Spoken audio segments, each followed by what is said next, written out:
Hello बच्चों, let's read the question. The question says that consider the situation shown in the figure 6E2. So this is our figure 6E2. Calculate first, that is A, the acceleration of the 1 kg blocks. तो हमें calculate करना है acceleration 1 kg blocks का. B में the tension in the string connecting the 1 kg blocks, and C the tension in the string attached to 0.5 kg. तो हमें इस question में करना क्या है बच्चों? तो इस क्वेश्चन में हमें फर्स्ट पार्ट में क्या करना है, एक्सेलरेशन निकालना है इन दोनों ब्लॉक्स का. दैट इज हम आगे देखेंगे कैसे निकालेंगे. और बी पार्ट में हमें टेंशन निकालनी है इन दोनों बीच के ब्लॉक्स के बीच में, मतलब इस स्ट्रिंग में हमें टेंशन निकालनी है. एंड सिमिलरली हमें 0.5 kg में, दैट इज सी पार्ट में, यहाँ पर टेंशन निकालनी है, मतलब इस वायर पे जो इस 0.5 kg के स्ट्रिंग जो अटैच है यहाँ पे हमें टेंशन निकालनी है. तो आइए बच्चों हम देखते हैं कैसे करेंगे. तो हम मान लेते हैं कि ये जो है दोनों ब्लॉक्स इस तरफ एक्सेलरेट कर रहे हैं और उनका एक्सेलरेशन क्या है, ए है. तो यानी कि जो 0.5 kg ब्लॉक है ये, इसका भी एक्सेलरेशन क्या होगा, ए ही होगा.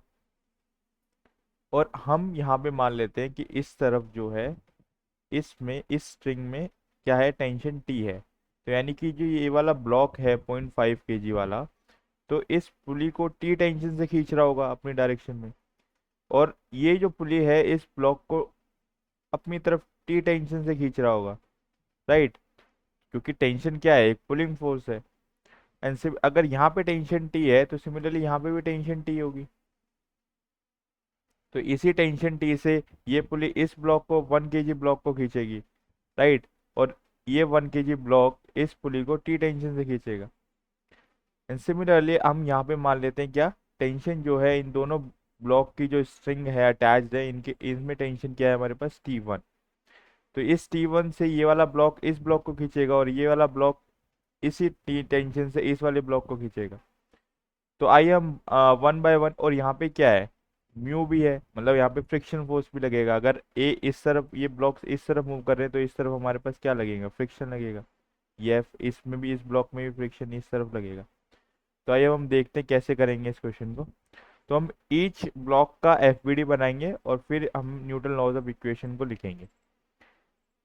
तो सबसे पहले हम 0.5 kg ब्लॉक के लिए करते हैं, इस वाले ब्लॉक के लिए करते हैं. तो इस वाले ब्लॉक के लिए ये हमारा जो ब्लॉक है वो हमारा कुछ ऐसे है. इसका जो मास है वो 0.5 kg है. This is 0.5 kg, 0.5 kg. तो इस पे क्या लगेगा, एक वेट लगेगा नीचे की तरफ, that is 0.5 into G. M G एक फोर्स, ग्रेव मतलब वेट लगेगा. सो और ऊपर की तरफ क्या लगेगा, टेंशन टी. ऊपर की तरफ हमारे पास टेंशन टी है. और ये जो ब्लॉक है नीचे की तरफ आ रहा है एक्सेलरेशन ए से. तो अगर हम यहाँ पे न्यूटन लॉज ऑफ इक्वेशन लिखेंगे तो न्यूटन लॉज ऑफ इक्वेशन क्या लिखेंगे, टी.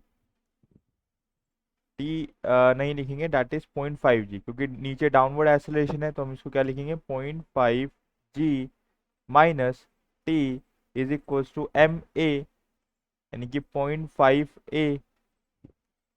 तो यहाँ से हमारी जो टी की वैल्यू आ जाएगी वो हमारे पास क्या आ जाएगी, T is nothing but 0.5 ji minus 0.5 ए.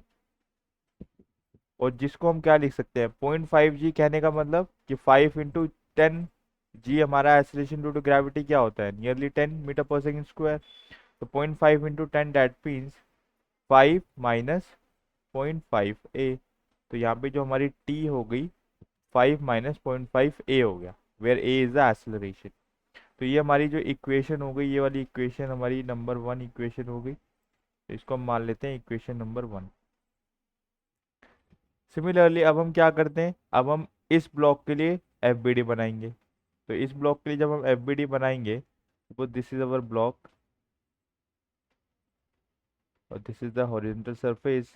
तो यहाँ पे ये 1 kg मास है. तो एक तो इस पे क्या लगेगा भाई, नीचे तो एम जी की तरफ लगेगा बच्चों, ठीक है. और ऊपर क्या लगेगा, नॉर्मल लगेगा.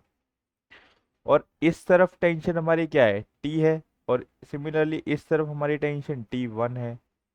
और ये जो ब्लॉक है इसका जो एक्सेलरेशन क्या है, इस तरफ ए है। जब ये एक्सेलरेशन इस तरफ ए है तो इस तरह की तरफ क्या लग रहा होगा, फ्रिक्शन फोर्स लग रहा होगा, डेट इज एफ। तो फ्रिक्शन फोर्स हमारा क्या हो जाएगा, friction force is nothing but mu into N. और म्यू की वैल्यू यहाँ पे कितनी दे रखी है, म्यू इज नथिंग बट कितना दे रखा है यहाँ पे, म्यू म्यू यहाँ पे दे रखा है, म्यू का अगर हम देखें तो म्यू दे रखा है हमें 0.2। तो म्यू 0.2 और एन क्या होगा, एम जी होगा।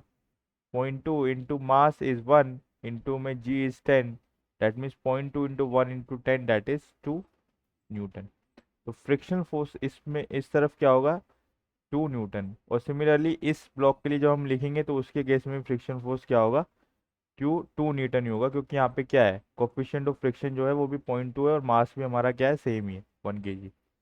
तो पहले इसके लिए देखते हैं। तो इसके लिए जब हम न्यूटन लॉज ऑफ इक्वेशन लिखेंगे तो क्या लिखेंगे, T minus T1 minus F is equals to M into में ए, राइट।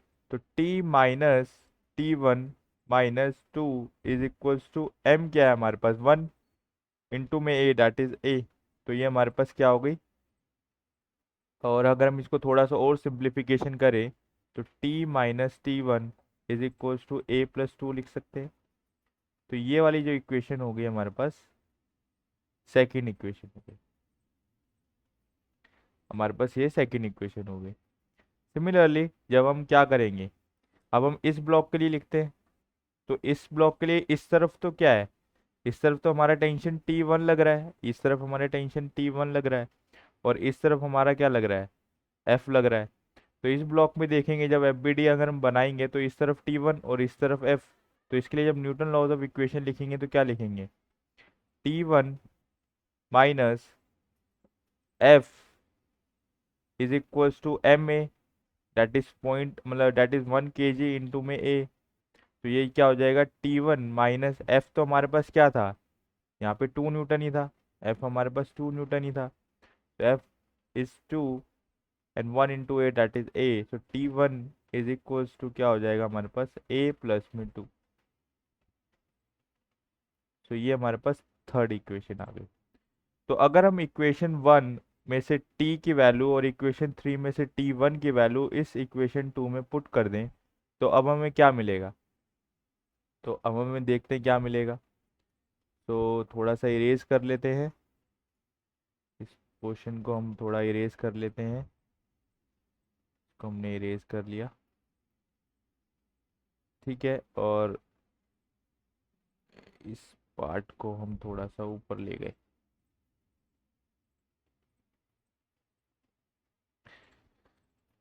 तो अब हम क्या करेंगे, इस T1 और t की वैल्यू जो है इस इक्वेशन में हम पुट कर देंगे। तो अब हमें क्या मिलेगा, 5 माइनस 0.5 a माइनस T1 की वैल्यू क्या है, a plus 2, that means a minus 2 is equal to a plus 2। तो जब हम इक्वेशन को सॉल्व करेंगे तो हमारे पास क्या आ जाएगा, 5 ये इस तरफ इधर है तो -2, और इस 2 को इधर की तरफ लेके जाएंगे तो 5 माइनस 4 बनेगा।